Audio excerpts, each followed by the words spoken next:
Hello folks, here we are again. Finally, I have my monitor stances and they are in their final position and I can get on with my life here in this new studio room. First things first, now I understand why people recommend to get smaller sized monitor speakers for smaller rooms.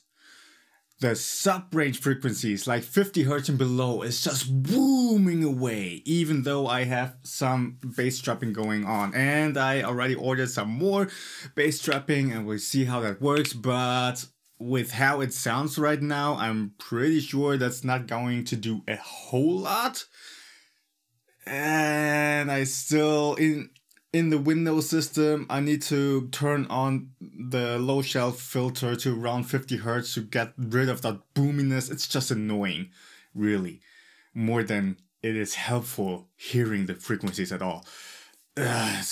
Whoa, my goodness. Even though I have the HS8 by Yamaha, they have this low shelf filter, so you can lower the lower frequencies exactly for that reason. But I think the shelving frequency is pretty high. I can't remember now. It was 1K or 2K. So when I lowered that all the way, the whole mid-range sounds pretty much scooped, and then that sub-range, 50 Hz, is still booming away. So that doesn't really help. So I really just gotta get used to it with how the setup is right now. And for the low end, rely on my trusty headphones even more, you know? So, enough rambling. Let's go on with some mix critiques. I haven't checked it out now in a while, so we are going to see how many entries there are here. Got 16 entries. Okay. So for everybody, I'm sorry for the delay on my mix feedback video. We are going to go on from here on out, and if you would like to submit a mix to get reviewed, then send it to johnnymixcrit@gmail.com. So this first one for today is by Yevgeniy Stupak. Okay, I still remember the name from the contest.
So far, this sounds really good.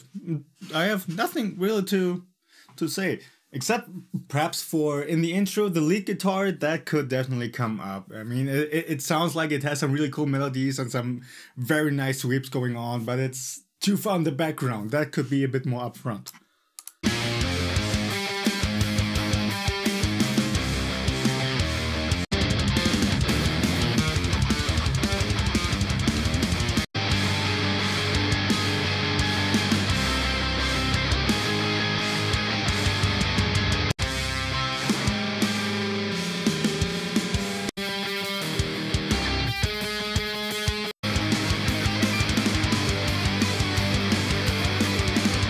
Here too, I hear the lead guitar doing some sweeps in the background, but it's very faint.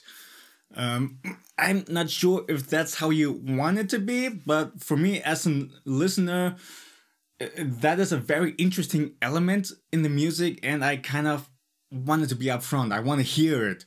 Right now it's very hard to hear.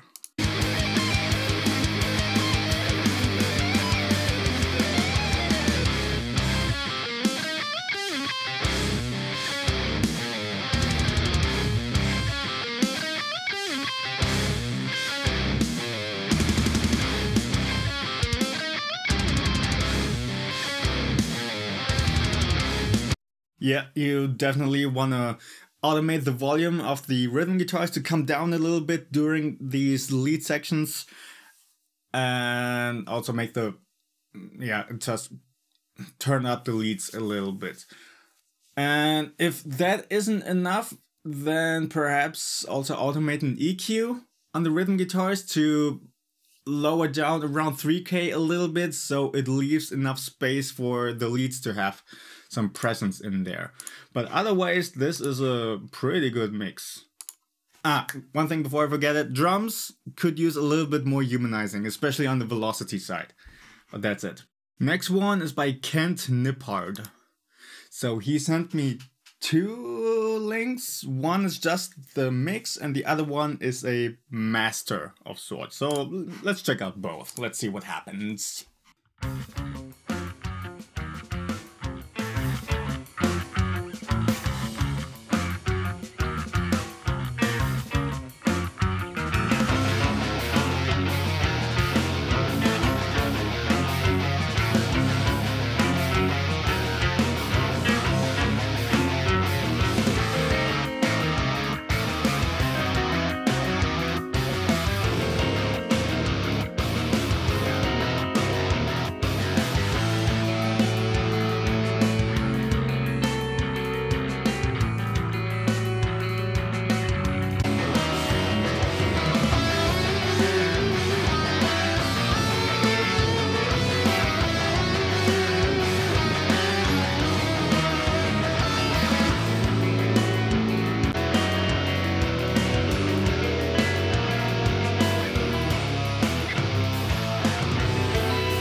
Okay, so far I think there are no big problems here, really. It's just the only thing I'm really noticing that could really benefit from some more processing is the kick drum.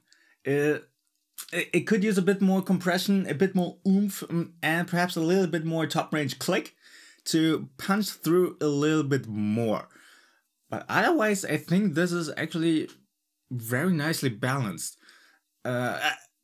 The mix drum, the drum mix as a whole, yeah, I wouldn't do too much to it. Right now, it's at a spot that it sounds nicely natural, and I wouldn't change too much about that. You could give the snare drum also a bit more compression, make it smack a little bit harder, but that's really more a preference thing, more stylistic thing. Right now, it's pretty much fine. It's just the kick drum could punch through a little bit more, because at times it gets lost a little bit. But otherwise, I think you are on a good way here. Let's check out the mastered version real quick.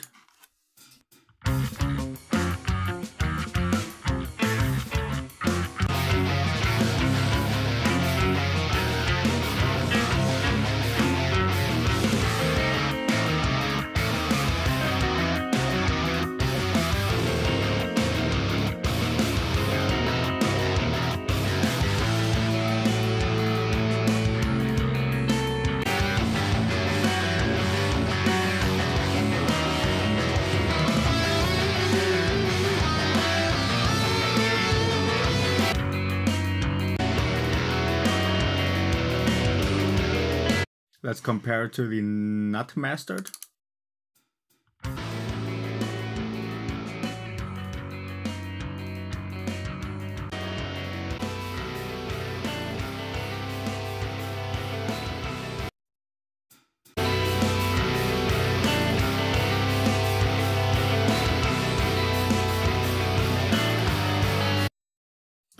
Besides just being louder, it feels like the mastered version sounds a little bit flatter. It touched weaker in the lower range, but just a little bit.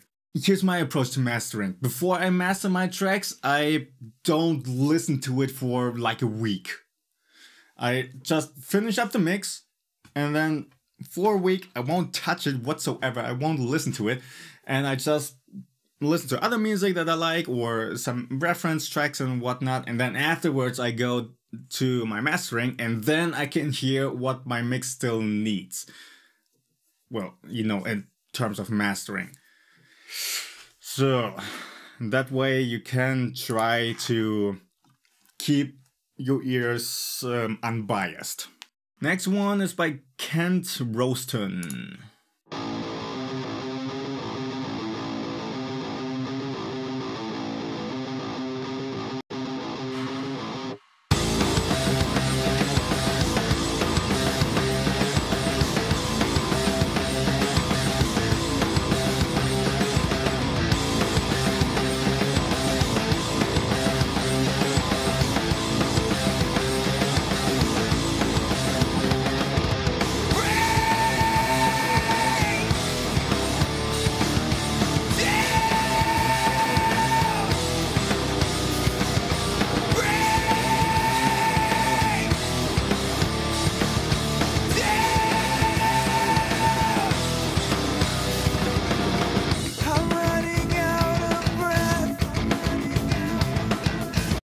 Okay, first thing I notice is you filtered the low end quite heavily, and the mix as a whole kind of feels a little bit wimpy because of that. Bass guitar, you don't want to filter too much, so really try to keep that strong roaring down there around 100 Hz and really make it rumble. And that doesn't mean that you should filter the bass guitar at 100 Hz and then boost that same frequency range. That doesn't work out like that. Filter it at around, I don't know, 50, 60 Hz, just so you can clean it up and leave that space below for the thump of the kick. And then around 100 Hz, you could give it a hump if it needs a hump.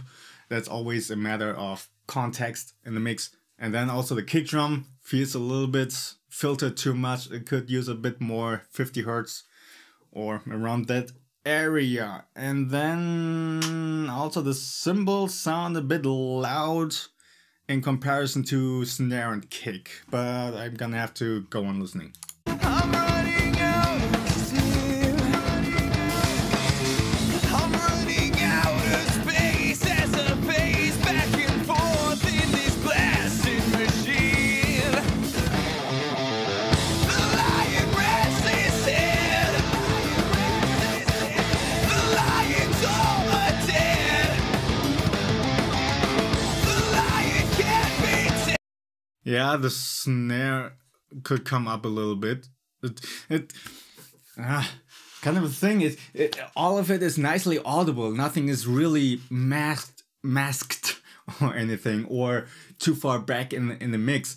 It's just a general volume balance in the drums could use a little bit work. The cymbals could come down a little bit, and snare and kick perhaps up a little bit, but don't overdo it. It's really just some smaller moves.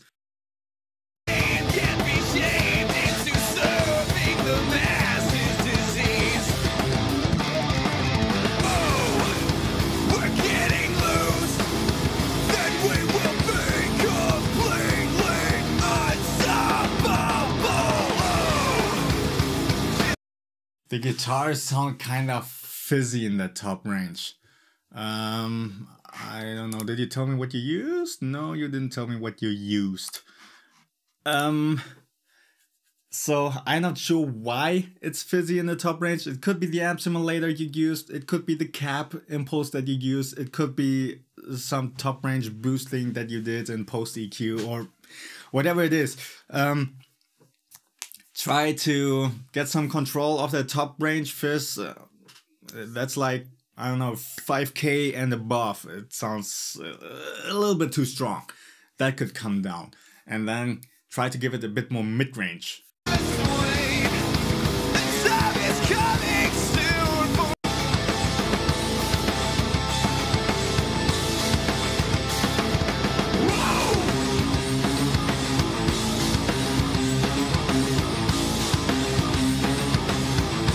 Yeah, here you notice the overheads definitely need to come down somewhat, and perhaps also the room mics. It's definitely the cymbals are just too loud in general.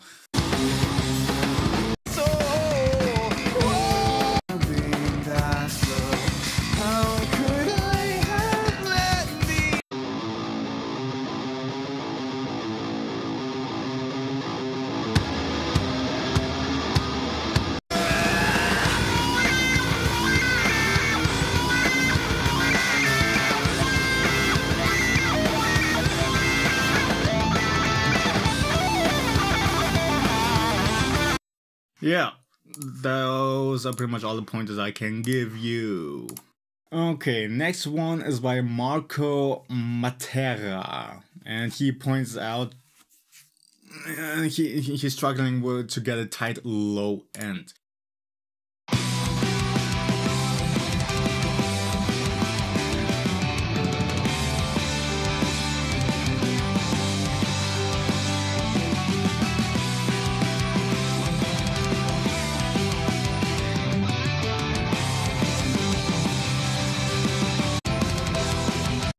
Yeah, and basically the mix so far sounds actually pretty good, so let's focus on the low end.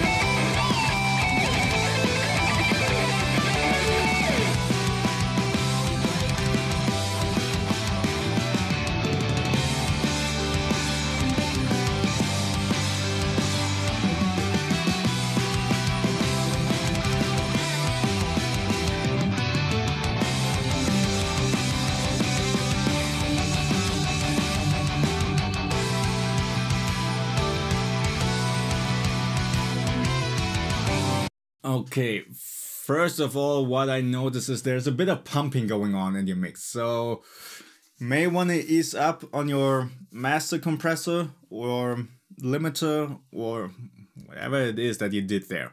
And then beneath that pumping compression, what I can make out of the low end, it actually sounds okay.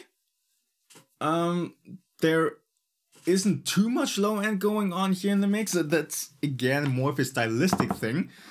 If you want to have a strong low end or more subdued low end in the mix, it really depends on what you're after. Right now, the way it sounds, it works. It works.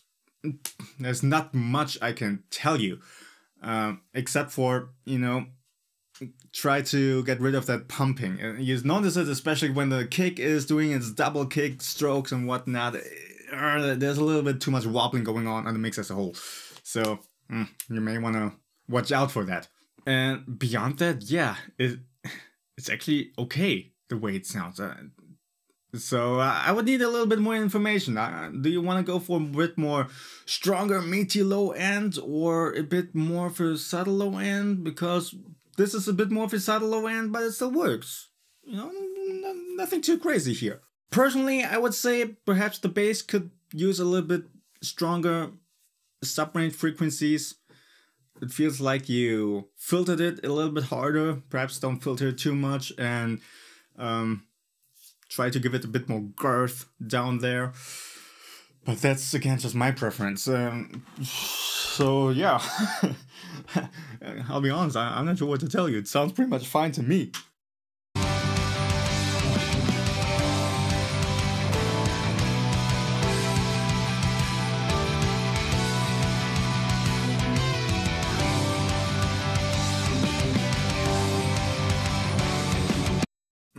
I mean, tight low end. It sounds tight. The kick doesn't really wobble around in the sub range too much. It's fine. The bass doesn't mask up the kick. That's fine. The rhythm guitars don't muddy up the low range. It's fine. So, by all intents and purposes, it sounds fine. That's all I can tell you right now. Next one is by Steve Utley.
Okay, overall this sounds very much solid. Frequency-wise and balancing and volume balancing is all spot on. So there's nothing really wrong with it. I think the toms just could use a bit more gating. You notice in that last bit when the toms have their little fill and they just boom on and ring on forever. And with how tight the mix as a whole is, you know, the general style of it, very modern, very to the point. You want to keep that tail kind of shorter to give them a short, thumpy sound, and you don't want to have that low end just ring on and muddy things up. So just give it a bit more of a gate and you should be good to go. There's something with the stereo image on the guitars that's bugging me a little bit. It feels like you didn't pan the guitars hard left and hard right. Either that or you quad track them and there are the additional guitars are not panned hard but they are pretty loud. Or you have some guitar in the center that's, I don't know, something about it feels like it's not as wide as it could be. So whatever you did there, I would suggest just keep your two rhythm guitars panned hard left and hard right and just keep it at that for starters. And if you, it could also be that you did put some stereo imaging on your guitars. But here it's very important not to overdo it, because when you overdo it, then it just messes stuff up in your whole frequency range, and it can turn out to sound thinner again.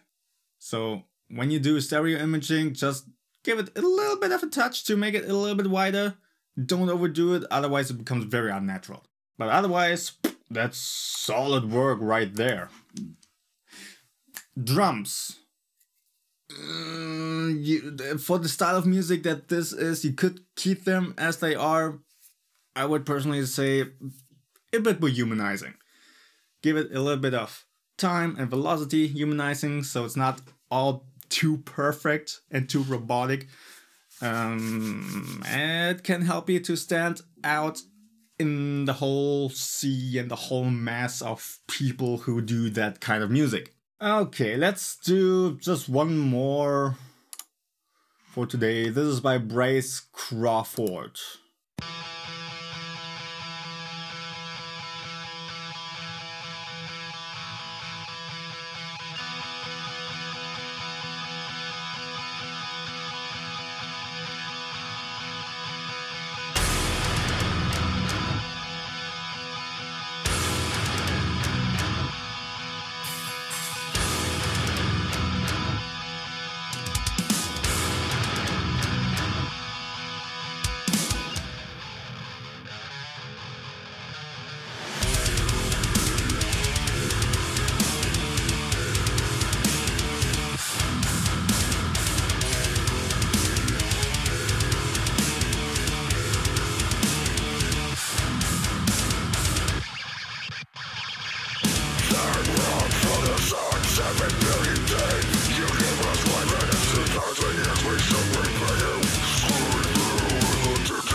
Okay, right off the bat, kick and snare need to come down.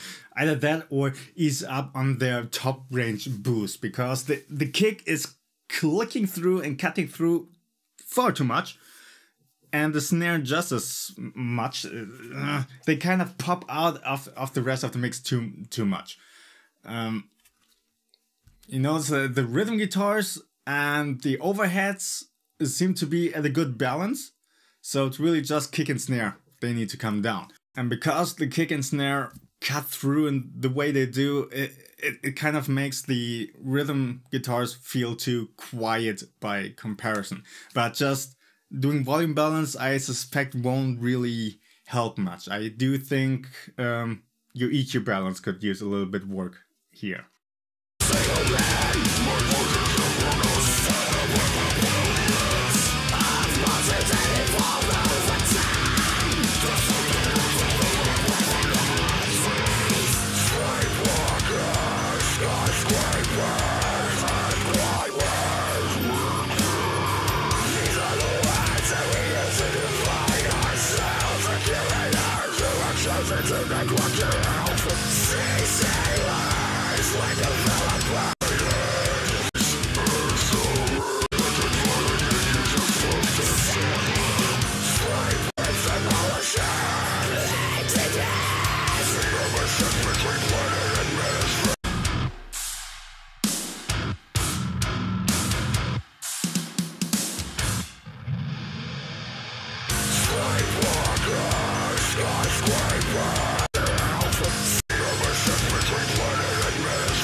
Okay, I think the vocals could also use a bit more EQ work. The mix as a whole sounds extremely bright due to kick and snare, and I think also the rhythm guitars are kind of fizzy in the top range. I kind of get the feeling perhaps you put a top shelf boost on your master bus or something, and that went a little bit out of hand. The vocals by comparison sound too mid-rangey and don't have as much top range, and it feels a little bit disconnected because of that. So yeah, it's basically just some EQ balancing work. Kick drum and snare drum a little bit less of that top range, and vocals perhaps a little bit more top range.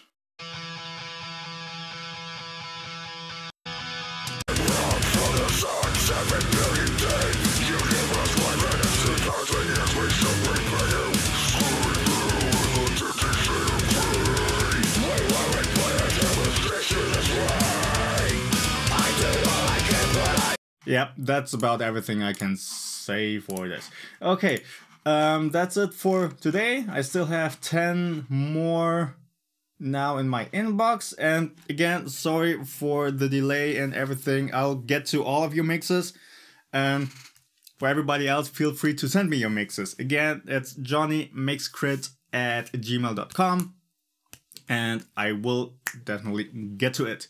Okay, and with that said, I shall see you next time.